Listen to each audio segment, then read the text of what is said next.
We were ready to go, but we was waiting for the order. Then all of a sudden, it stopped raining and it came over, go.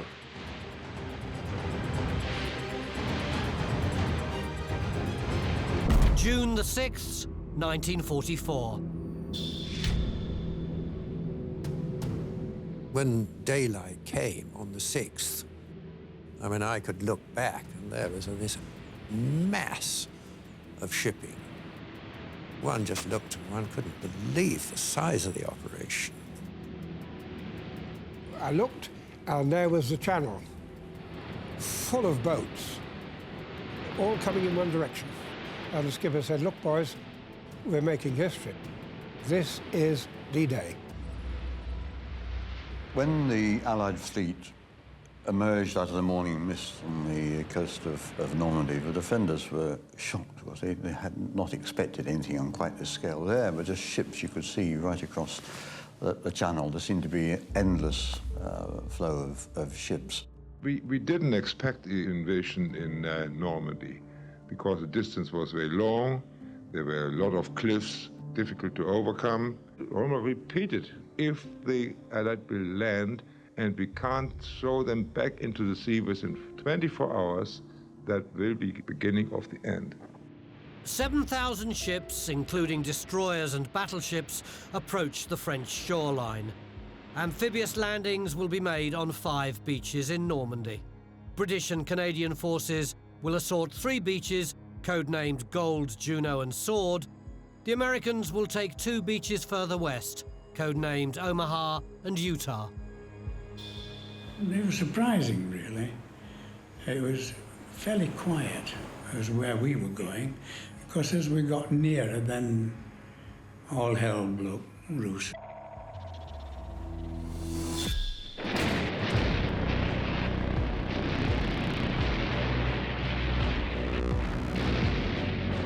Allied ships and aircraft bombard the coastal defences, blasting away at German dugouts and pillboxes.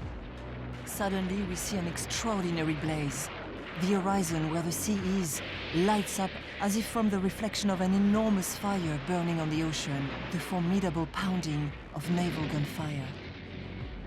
And you've never seen anything like it in all your life. You've got these 18-inch guns firing, you've got the rockets firing, and you've got the big guns blasting the beaches to bits. The Germans return fire and unleash their own artillery. German artillery began to find her range, and at least 25 88mm shells found her mark. The 80X exploded in the forward troop compartment and practically killed everybody there. Our naval barrage swept the enemy beaches with brooms of fire. And by dawn, the smaller landing craft were in the water, ready to take on their cargoes of infantry. It was just a harrowing experience. And I thought I was going to die being transferred to the smaller ship, because if you didn't time yourself getting off that rope ladder, you would be crushed right then and there. And what a horrible thought, to get crushed without even getting ashore. Well, it must have been incredibly intense, because they knew this was going to be the great invasion that would liberate Europe and end the war. And that's, of course, what they wanted above all, the war to be over and for them to be able to get back to their normal lives. And yet they knew that it was going to be a terrible ordeal, that they might not survive it.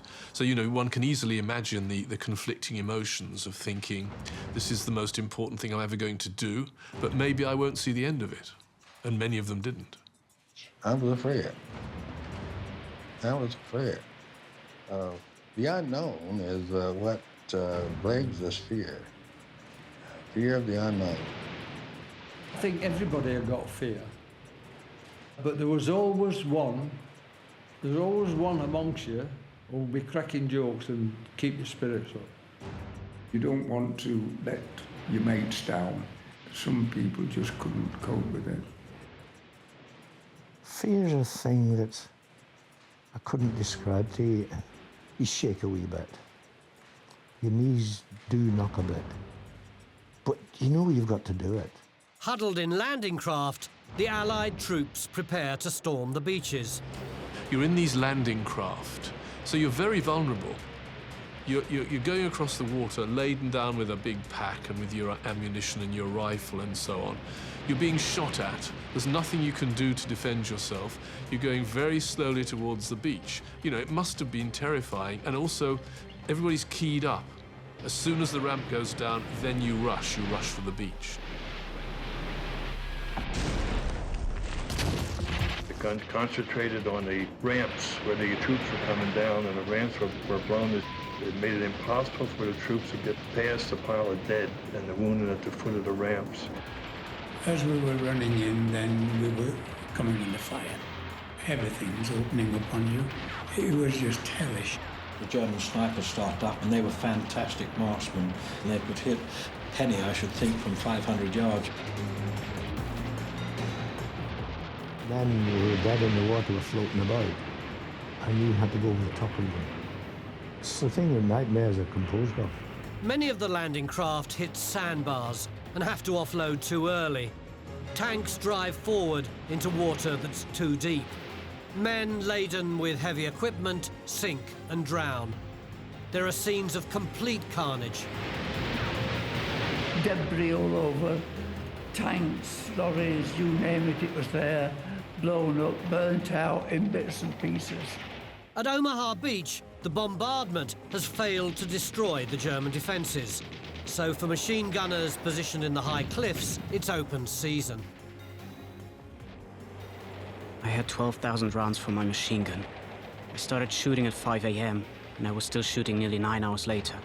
At first, corpses were 500 meters away, then 400, then 150. There was blood everywhere, screams of the dead and dying. I was the first one out. The seventh man was the next one to get across the beach without being hit. All the ones in between were hit. 2 were killed, 3 were injured. That's how lucky you had to be. Rommel receives the shocking news, but he's at home in Germany, hundreds of miles away. When Hitler finally awakens at the Berghof, he welcomes the news. It's as if a weight has been lifted from his shoulders, but he's still convinced that it's all a cover for the real invasion to come. We were alerted at 4 in the morning. We start moving to north. We had the order to stop because our headquarters was not sure it is a real invasion or only a diversion. Without reinforcements, the German army along the Normandy coast is overwhelmed by the sheer numbers of Allied infantrymen. In the end, Rommel lost out. They didn't have all their forces focused there. They were divided. And it took time, in fact, to redeploy those reserves effectively.